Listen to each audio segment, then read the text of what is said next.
Wow, you're really on town. Like it's 11, it's 0 second. I It's am I amazing. am English, and one of the cultural challenges I've had in coming to Australia is the fact that to an Englishman, being on time is being late. Yes. All right. So again, we are Victoria University Computer Science Club, and now is all our quick chat with Tech Launchpad from Andrew Murphy. Yeah, only me. Sorry. So about you first, for anyone who is in the room is not now haven't known about Tech Leaders Launchpad. Tech Leader Launchpad are the one platform for leadership training designed for tech leaders. Yeah, I think I will have some questions for you later on about your platform, right? Sure, So not a problem. yeah, for our Earth about VUCS right now, we are computer science nerdy club. We have roughly around, yeah, notice, of course, 50 members, and we aim to preparing IT students market-ready skill set. And because, of course, like we know that all IT students are keen on, okay, working on project, working on technical skills, working on GitHub and AWS and Azure certification, etc. But yeah, normally, like Hmm. more likely, they lack the kind of skills that the market really needs and lack the vision to see what it is to prepare themselves. So for now, we have more activities such as pitching sessions or share prepare ideas, and we're following a certain type topic for open discussion. And we have other activities as the community building. We study together and build together micro groups on Discord. And once in a while, we try to perform some hackathon, but the incentives is kind of low for us to pay our own money. So yeah, that's it for now. So yeah, so some quick question for Andrew, but yeah, before this one, maybe yeah, I we would like to learn your story first. What is Tasting Leader Launchpad, and what did you know found in the platform? Sure. Do you want me to maybe give you a bit of background about me and a bit of background about Tech Leaders Launchpad then? Yep, Sure. So yeah, absolutely. I'm also a nerd. I started writing code 30 years ago, back when computers didn't even have floppy drives, and you saved your programs on audio tape. That's how old I am. You could literally get a computer program sent to you over the radio, and that was actually something that happened. So I love computers, but I also had a few formative experiences early in my career where I got into leadership really, really early. So by the time I was 10 years old, I was running a team of 10 people. 24 years old, a team of 10 people is crazy. And so, I really focused on developing my leadership skills at the same time as my software development skills. I'm not the world's best engineer, but I am a pretty good leader and focusing on both my soft skills, my people skills, as well as my technology skills. They're what have made me successful in my career. And so I run a company which is called Tech Leaders Launchpad, which is all about teaching those skills to other technologists. So Tech Leaders Launchpad is not a website where you go on to learn the latest Ruby on Rails or the latest React framework or Azure or AWS. It's a platform you go on in order to learn how to be a better communicator, how to be a better influencer, how to be more strategic with the time that you spend and how you prioritize the work that you have to do. It's basically everything about being a technology professional apart from the actual technology bit. Oh, that's cool. That's really cool. Yeah. I mean, like you mentioned that about time management skills, networking skills, and another skill as well. But I think that is real. We are really lacking that, and there's not another platform for us to do that.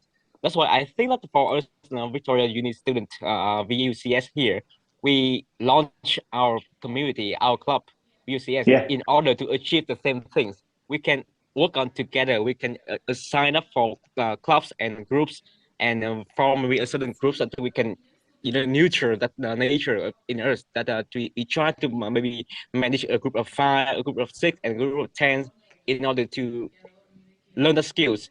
But actually, we are just students. Even though I'm a master student, like a senior compared to bachelor, but compared to like you, Andrew, who has had 15 or more years of leadership skills built up from the very get go, we still like a toddler.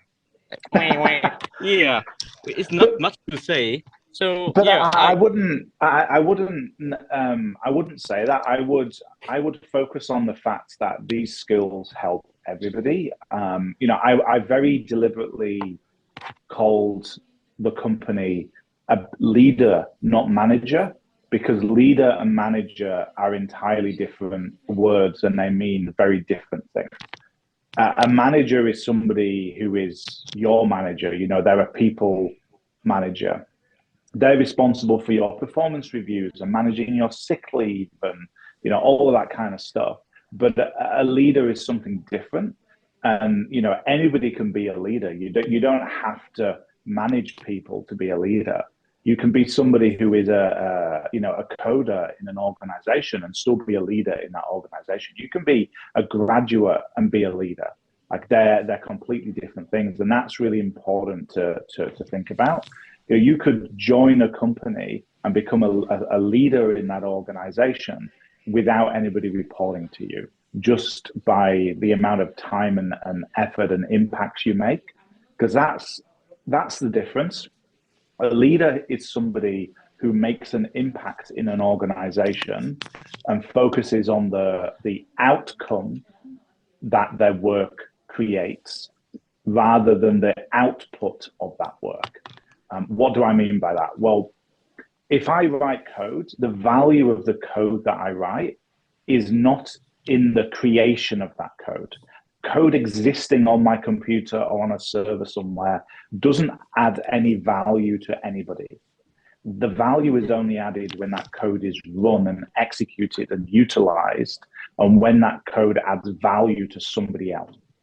And if you can focus on that creation of value as the reason why you do what you do, then you're a leader, irrespective of if you manage people or not. yeah, true. I agree. So for your all career being a leader, what do you think is like the most difficult things in getting things done? And maybe like the motivate people, or do you have to push them, or you do want to pull them, or you run them together with them, and we'll build this together. We'll be like a next Steve Jobs, let's say. Yeah. The hardest part is the fact that everybody is different.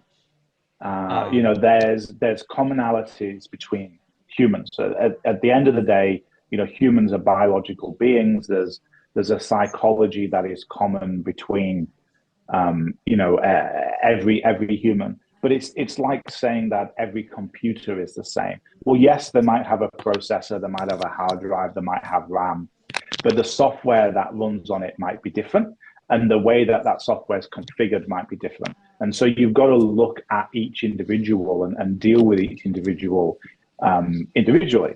If I'm looking at, say, influencing and communicating with a group of people, I need to think about how each of those individuals works in order to communicate and influence them directly.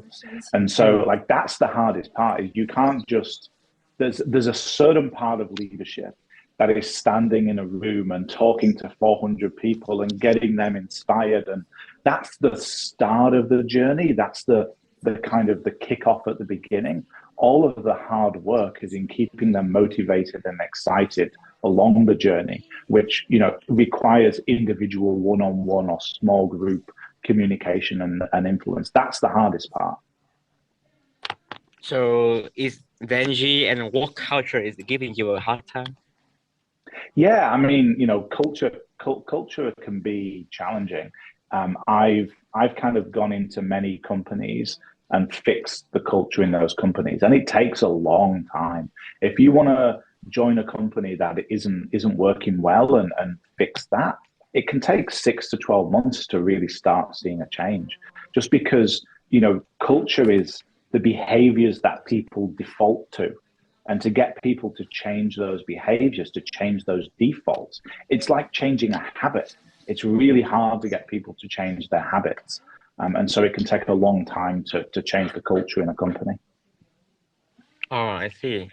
Do you have any certain kind of methodology that you use for, like, let's say, a certain group of company, or maybe based on certain size of company or certain maybe client or product that the company based on, or etc.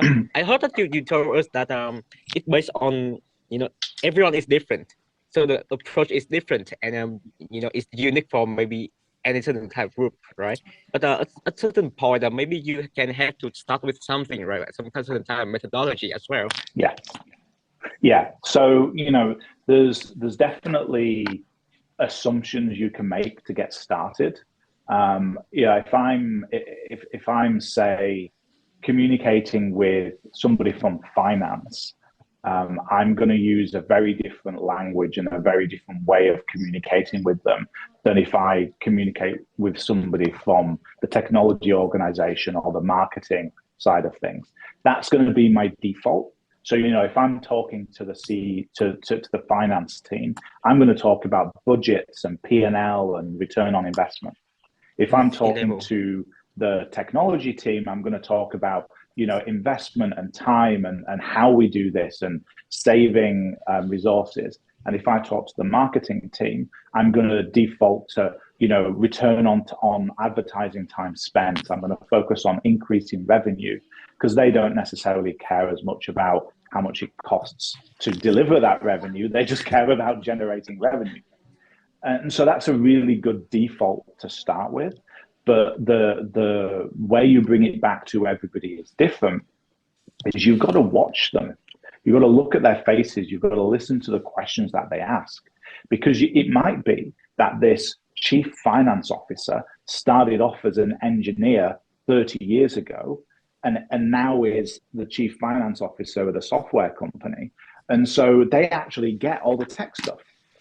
And listening to what they're saying, listening to the questions that they're asking, and then adjusting the way that you're communicating as you talk to them, that's where the power is. Defaults are great, but customize those defaults as you listen and learn from somebody. Yeah, it's really cultivated and for each department, each kind of person, each company. So it depends, right? You can start from assumptions, you can start by stereotype, but in the end, you still have to know each of them. And maybe, some C-level executive, they came from technology background, so you can talk to them more, and maybe they're keen on knowing more about technology and underneath stuff, and you can just say the number to them, right? Yeah, exactly. And that's a really, really good point, actually, that, you said say the number to them. One common mistake that a lot of people make is focusing on the features of the thing, not the benefits of the thing. And so, the features of something, like I've got an iPhone 14 here. It's got 64 megapixel camera. It's got millimeter wave 5G, and it's got 2 terabytes of storage and 64 gigabytes of RAM. I see. They're the features of this device. Yeah. I'm an immigrant to this country who's raising a son in Australia. This device allows my mother, the grandmother of my son, to watch him grow up, even though they are 12,000 kilometers apart. It allows her to see every moment of his development that she's going to miss because she's in another country. That's benefits. That's how you tell a story. Correct. And those are much more powerful. If you're talking about features, they're not emotionally engaging, and so people are not going to change what they do. If you talk about benefits, the thing that you get after the features exist, those are the things that are engaging emotionally with people, and they're going to be the things that get people to change their mind. So I see that for pointing data application, instead of just only the feature, we can know the bigger picture. We can make a big impact to the real people and the real group and to our real client and market. instead of just Yeah. too keen on making, a fancy toy, right? This can do much of things, but what things and what's for what people, we don't know. That's the question, right? Yeah. Why? Mm, You just ask yourself the question, why? Why does this exist? Why does this mm. product exist? Why does this feature exist? Who is it helping? How is it helping them? How much is it helping them?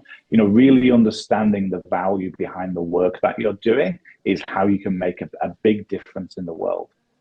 So for most of the time when we are in a company, because I work as a professional engineer before, we have a department for the marketing department. We kind of make a survey, we kind of doing interviews with our client to make sure that our application is lit out first. Our user story is written down that okay, so we won't miss anything that we serve this client, not for our just on curiosity that can this project can this technology work, but can this technology work for our client in their application?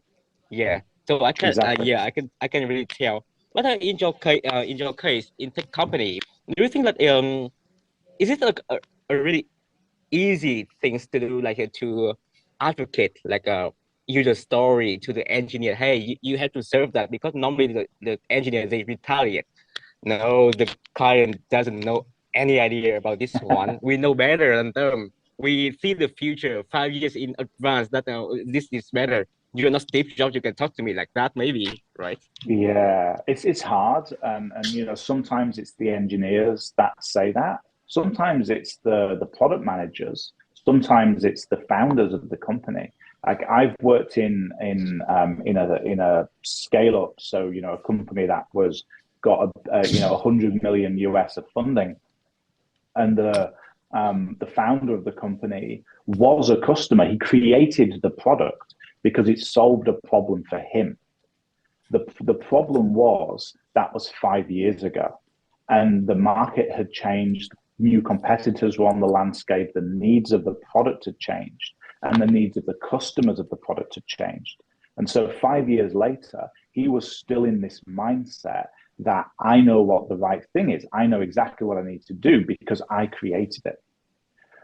Just because you had one great idea 5 years ago doesn't mean all your subsequent ideas are great. That is just simply not true. But a lot of people think that way. So it is hard.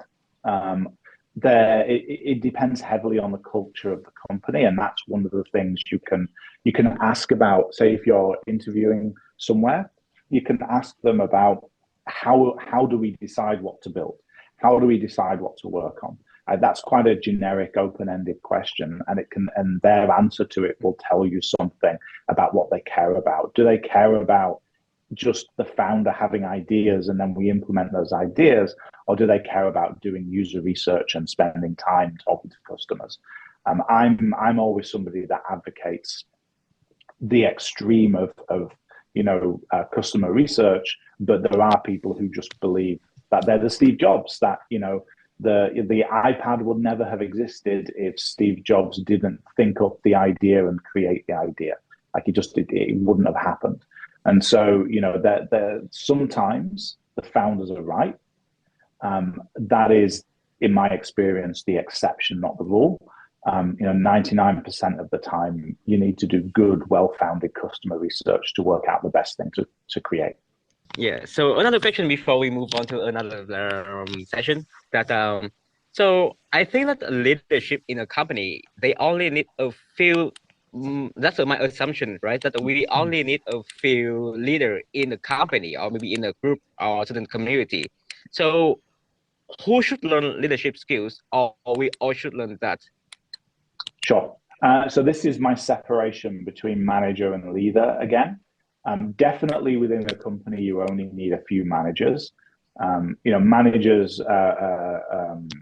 there's just work that needs to be done. You've got to approve people's sick leave. You've got to look at, have you got enough coverage across different teams? Like there's admin work in management that's required to be done, but there's only a certain amount of that.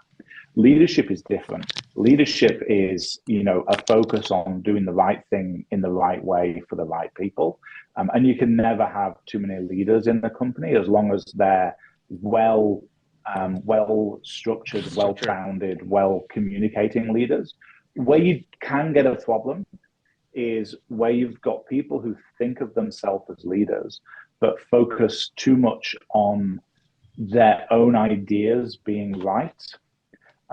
Really, what you want, the best environment, is you want the best ideas to win, not the loudest people. Unfortunately, what often happens in companies, and a part of what I try and fix with Tech Leaders Launchpad, is that the people with the loudest voices win rather than the best ideas. And so, that's something that requires a lot of training and support and guidance and cultural change, is to enable people to disagree with each other and then agree on the outcome at the end. That's something that's quite a hard culture to create, but that's how you solve the problem of too many leaders, is by focusing on the best ideas winning, not the loudest people. Yeah, I see. So we have to build up a culture that we nurture, and we make sure that people know that we evaluate and we nurture the best idea, not the loudest. So you have to make sure that your idea is sound, and then after that, everything will come through. Exactly. And, if that idea comes from a principal engineer with 40 years experience or a graduate engineer with 4 days experience, shouldn't change the outcome. The idea is evaluated based on the merits of the idea, not the person who said it. And that's a really hard culture to create. And, a lot of companies, that's just simply not the case. But that's the ideal we want to aspire towards, and that's the direction we want to head in. I think I might come up with a question, might be too deep into that, but yeah, I'm just curious that because we in our school as well, we have we have seniors who like maybe have 10 or more years of experience than us, and normally when they open their idea, we close up our idea at the same time because they know better than us. Yeah, so that's what's called HIPPO. Highest paid person's opinion, HIPPO, and that's really what you want to do when you're ideating and you're doing a session where you're coming up with ideas. You actually want to go and have the most junior people talk first before the most senior people talk, because what you're doing there is one of the more senior people might listen to an idea the junior person had and go, "Oh, that's a better idea than mine." And so they never say their idea because the idea that came before is better. And that's what you actually want to happen. You want the senior people to listen to the juniors before the juniors listen to the seniors. There's obviously an amount of psychological safety that's needed for that. People need to be able to say ideas that are not good ideas, and they need to not be ridiculed for saying it. You need to have a culture where a junior can say a dumb idea and the senior doesn't go, "You're dumb for having that idea." The senior goes, "Well, yeah, but this is another idea as well, and this is why it's better." So to have that, you need to have that psychological safety to begin with. So yeah, so before we close the meeting, can I ask if Stephen and Parker, do you have any question for Andrew, or maybe do you have any question for us? Please have some question for us. Be curious. I'd love to know. Oh, sorry, Stephen, go on. Because I am kind of like how could I say, project manager for a certain clients I'm working for.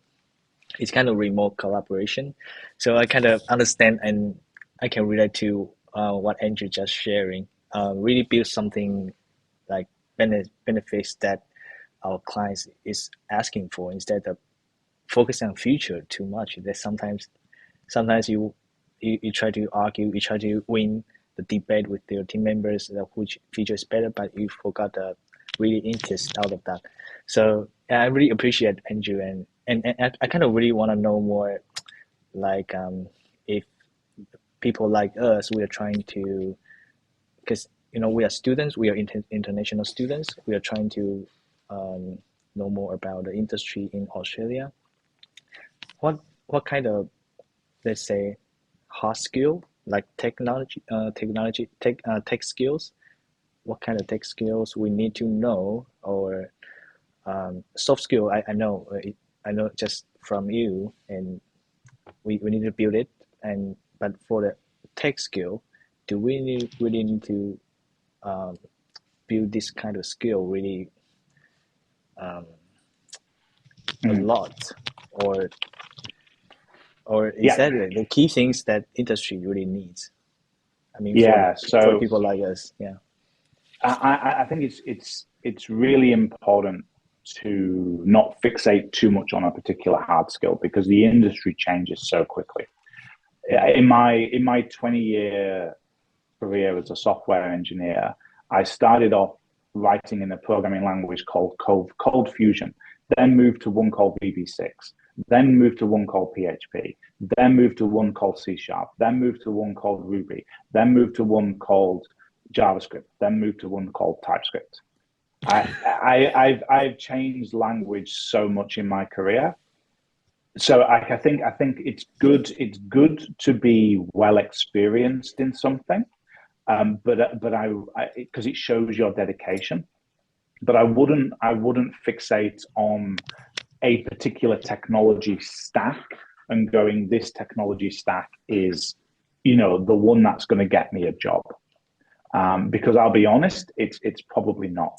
It's probably going to be other things that get you a job. It's really hard to get your first job in this industry, and honestly, it's often more luck than anything else. You can do things that increase it from a 1% chance to a 1.1% chance, but there's very few things that increase it from a 1% chance to a 100% chance.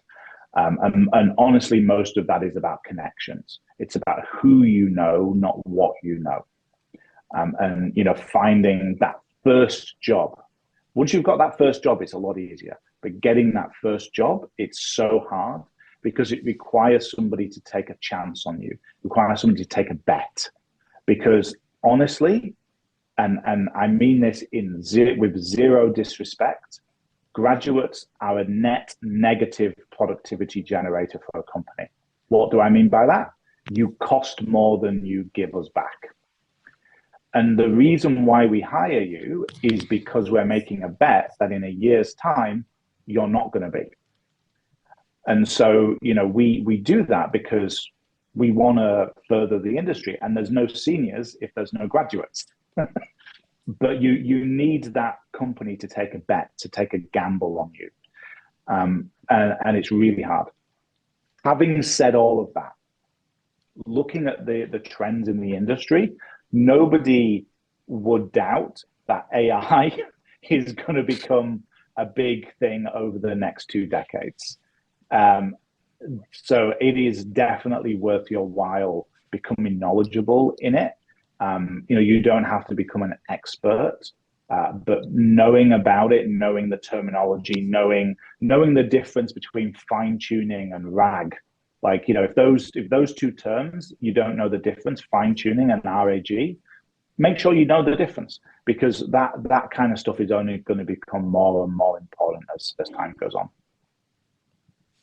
Yeah, thank you for sharing. And I feel like because I actually had experience before in our country, and so I think the best opportunities to find the first job in different country I'm living right now probably is telling the story, tell the impact I have ever made for my previous clients or my previous work, or some sort of things. Yeah, I totally agree with that. Yeah, definitely. And networking. Do not underestimate the power of networking. Networking is huge. Finding places, just exactly, like you did, Bob, where you went to a meetup and you spoke to people in a meetup. Like, do that. Talk to people, get them to know you, because at the end of the day, if when I used to hire for graduates, I would literally get 600 applications through. there is no way I can go through all 600 of those CVs. Exactly. And so I have to do a certain amount of filtering to get to a manageable number. And if I've seen you, like Stephen, if you've spoken to me at a meetup and I'm going through the 600 CVs and I see Stephen's name at the top of a CV, straight away, that one gets through the filter. That's really, that's informative. Thank you. Any more questions? I have one more question. Do you think that AI will take over development industry and something? No, definitely not in my career. Maybe to the end of yours. What will happen though is somebody that knows how to use AI well will be hired over the top of somebody who doesn't know how to use AI well. So, if somebody's looking at hiring Pankaj and Stephen, and Stephen can 10x his productivity through the use of AI, but Pankaj can't, I'm going to hire Stephen. And so it's important to know how to use it, but think about it as a tool like any other tool. We've had code generation for years as software engineers, for example, but it's never been as good as it is now. Where there's always been tools and techniques that we've used as engineers and technologists, and the people that use them are going to be more productive than the people that don't. When I first started writing code, we didn't have IDEs. We didn't have IntelliSense. That thing where you press dot and you get a list of all the functions. That didn't exist. You had to remember the name of all of the functions. and so, when that came about, it was like, oh my God, this is amazing. We're going to increase productivity. But there was some engineers who refused to use that. And they were much less productive than the ones that did use it. And so AI is just going to be the same. It's going to make you more productive. And so you should look at how to use it. But it's not going to take your job, at least in the next 20 years, I don't think. With Andrew just shared, it reminds me of something that happened a few days ago, that my clients are trying to do studies for their business, and they use Excel, the manually things like select and make a bar chart or something. That happens. That comes to me that the opportunity that I learned at Power BI to help the clients to make it more like user-friendly dashboard interface, even though I'm a software engineer. But this is really give me the inspiration to learn the new things, so keep learning and keep solving problems for the really needs in the industry. Yeah, this is fun. Yeah, one thing you'll find as you go through your career is you'll learn something, and then you'll realize 2 months later a place you can use that thing. And what goes through your mind when that happens is, if I didn't learn that thing, how would I have solved it another way? Because that other way probably would not be as efficient. And learning this thing has made your solution much more efficient. And so being part of being a good professional is always learning. Real professionals, so real engineers, the one that build buildings, not the ones that build software, to continue to be a certified engineer, you have to actually study a certain amount every single year. If you're a doctor, you have to study a certain amount every year. If you're an accountant or a lawyer, you have to study a certain amount every year, because the industry is changing, the state of the art is changing, there's new discoveries, there's new research, and so we should learn from those actual professionals. Yeah, sorry, go on. Yeah. You like if you want to make videos, you use AI tools. You can make it less than 2 minutes. Yeah. But you Yeah. you add caption yourself. It take you 1 Yeah. hour. You lose. Yeah, In the very but beginning. but that's a perfect example because like it's a really good first draft. It's a really good, it gets over the boilerplate, it gets over the starting line, but you still need to check that caption. Like especially, me, Yeah. my accent. I don't know if you can tell, but I'm originally from England, and so a lot of the text to the speech to text doesn't do well with my accent, and so it gets 90% of the way there, but I still need to change the other 10%. And it's exactly the same. Anything with AI, if it generates code, nobody is going to get AI to generate code and then ship it to production without checking it. Not anytime soon. Yeah, it's not a good practice right now, even at least. Yeah. Cool. Any other questions? Yeah, I'm done with my question. I will come up with more ideas to talk to you maybe later. Yeah. it's just Sure. like a quick thought about that, but I think like we feel your idea and we feel your energy and we feel your experience that you share to us. It's because we can relate it to that through our professional years, right? But not because you are the hippo, like the highest paid person in the room, right?